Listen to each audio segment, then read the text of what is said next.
लोकसभा में कांग्रेस के अधिकृत प्रत्याशी अक्षय कांति बम की नामांकन वापसी पर राजनीतिक हलकों में अलग अलग प्रतिक्रिया सामने आ रही है। कहीं धरना प्रदर्शन तो कहीं पुतला दहन किया जा रहा है तो कहीं थाने पर शिकायत दर्ज कराई जा रही है। इसी के चलते सोमवार को मध्य प्रदेश कांग्रेस प्रवक्ता प्रमोद कुमार द्विवेदी ने इस मामले को लेकर मीडिया से चर्चा की। वरिष्ठ अधिवक्ता प्रमोद द्विवेदी ने प्रेस से चर्चा करते हुए बताया कि लोकसभा में कांग्रेस के अधिकृत प्रत्याशी अक्षय कांति बम की नामांकन वापसी और भाजपा में शामिल होने की घटना को लोकतंत्र की हत्या बताया। द्विवेदी ने बताया कि इंदौर का राजनीतिक इतिहास स्वर्णिम रहा है, जिस पर बम जैसे नेता कालिख पोत रहे हैं। उन्होंने बम को राजनीतिक मोहरा बताया और यह भाजपा की सोची समझी साजिश थी।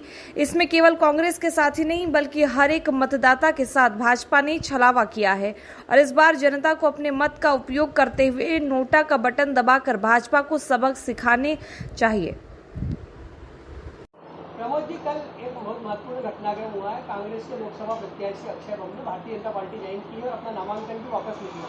क्या कहना चाहेंगे, किस तरह का देखते हैं? पुराने समय में छल कपट की कूटनीति चलती थी, उसे राजनीति नहीं बोलते थे। छात्र राजनीति में सीआर का अपहरण होता था।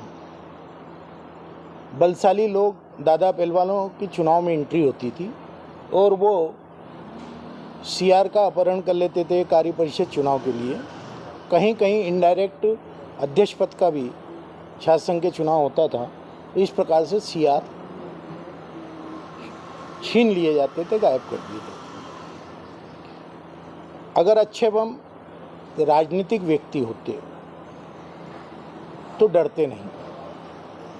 सवाल संवैधानिक पद पर बैठे हुए उस जिला मजिस्ट्रेट से है जिसके कक्ष में नामांकन लेने के लिए उम्मीदवार आया। उसके कक्ष में अन्य लोगों ने कैसे प्रवेश किया। जब हम रिपोर्ट लिखाने जाते हैं तो पुलिस वाला पूछता है कि आप अपने मन से स्वस्थ चित्त की अवस्था में रिपोर्ट लिखा रहे हैं, दबाव प्रभाव तो नहीं है। बयान अगर अदालत में कोई व्यक्ति देता है तो आखिरी में लिखा जाता है कि स्वस्थ मन स्थिति में बिना दबाव प्रभाव के। तो अक्षय बम के चेहरे पर जो दबाव था और निर्वाचन अधिकारी के कक्ष में दूसरे लोग कैसे थे, ये पहला सवाल। दूसरा, इंदौर शहर का आम नागरिक, आम मतदाता, समझदार इंसान, माँ अहिल्या को माँ समझ करके पूजन करने वाला इंसान इस लोकतांत्रिक अपहरण वाली व्यवस्था से आहत है। संविधान ने जो शक्तियां दी हैं, उन शक्तियों का अपहरण जो हो रहा है राजनीति में, और हथियार बने हैं न्यायपालिका के जिला दंडाधिकारी जो निर्वाचन अधिकारी हैं। चाहे सूरत की घटना हो या कल इंदौर की घटना हो।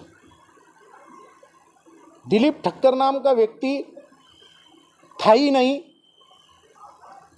संतोष तिवारी ने उसके हस्ताक्षर नकली किए और उसका नामांकन वापस कर दिया गया। कई अन्य लोगों ने वहाँ हंगामा किया तो उनके नामांकन फॉर्म वापस नहीं हुए। ये आप लोगों के सामने है। मैं स्पष्ट कह रहा हूँ, जिस माँ अहिल्या के ने न्याय के लिए अपने बेटे को हाथी के पैरों तले रौंदा था, कल शायद वो भी आसमान से राजबाड़े के चौक पर आकर के अपनी प्रतिमा पर सजीव हो करके अपनी आंखों से आंसू बहा रही हैं।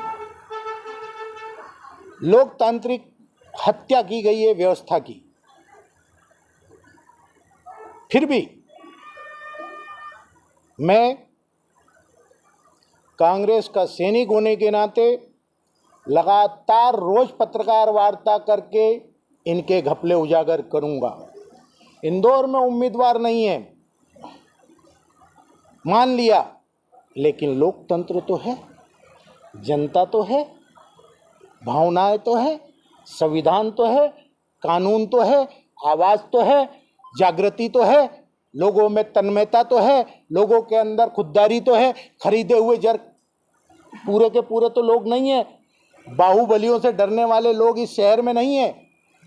ये शहर कभी होमिदा जी का शहर था, जिनके मरने के बाद उनके वसीयत के रूप में कर्जे निकले और उनकी पत्नी एक किराए के मकान में सरकार के दिए हुए मकान में रहती रही।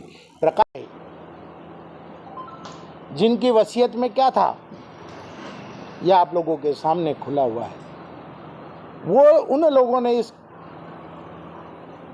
शहर का नेतृत्व किया, चाहे गंगाराम तिवारी हो या अन्य कोई ईमानदार नेता हो जिसने कांग्रेस का नेतृत्व किया। सवाल खड़ा हो गया है कि इंदौर की जनता की आत्मा पर जो ये खेल खेला गया है, आत्मा लहूलुहान हो चुकी है, लोकतांत्रिक व्यवस्था धराशायी हो रही है। मैं इसे ध्यान भटकाने का राजनीतिक ड्रामा बोल रहा हूं। इंदौर से नगर निगम के घोटाले की जो परत उखड़ी वो बम्बई तक पहुंच गई है। बम्बई में भी नाला ट्रैपिंग के नाम पर 450 करोड़ का घोटाला निकल के आ गया है। मैंने आज से 4 महीने पहले आप लोगों के सामने नाला ट्रैपिंग का घोटाला खोला था 200 करोड़ का। आप लोग अपनी पुरानी साइट पर जाएंगे तो वो सारे घोटाले निकल के आएंगे। मैंने टेंडर घोटाला खोला था, मैंने सड़क का घोटाला खोला था, मैंने बोरिंग घोटाला खोला था, मैंने मिट्टी घोटाला खोला था, उद्यान घोटाले खोले थे। ये परत दर परत निकलते गए। इन घोटालों से भारतीय जनता पार्टी को इंदौर ही नहीं पूरे मध्य प्रदेश में अपने खिलाफ वातावरण बनता हुआ दिखा। अच्छे बम तो एक मोहरा था। मैं तो खुलेआम कहता हूँ 20 साल से इनके भ्रष्टाचार के खिलाफ लड़ रहा हूँ। मुझे दबा के बता दें,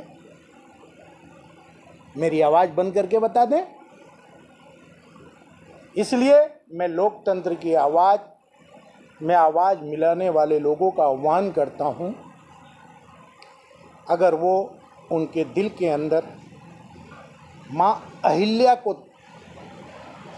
का प्रताप मानते हों इस शहर में कि भूखा आदमी तो उठता है लेकिन भूखा सोता नहीं है, अमन और चैन की चादर इस शहर में फैली हुई है, अगर उन्हें लगता है कि माँ अहिल्या का प्रताप है तो वो उठें। शहर की गंदी राजनीति को सबक सिखाने के लिए नोटा का बटन दबाएं।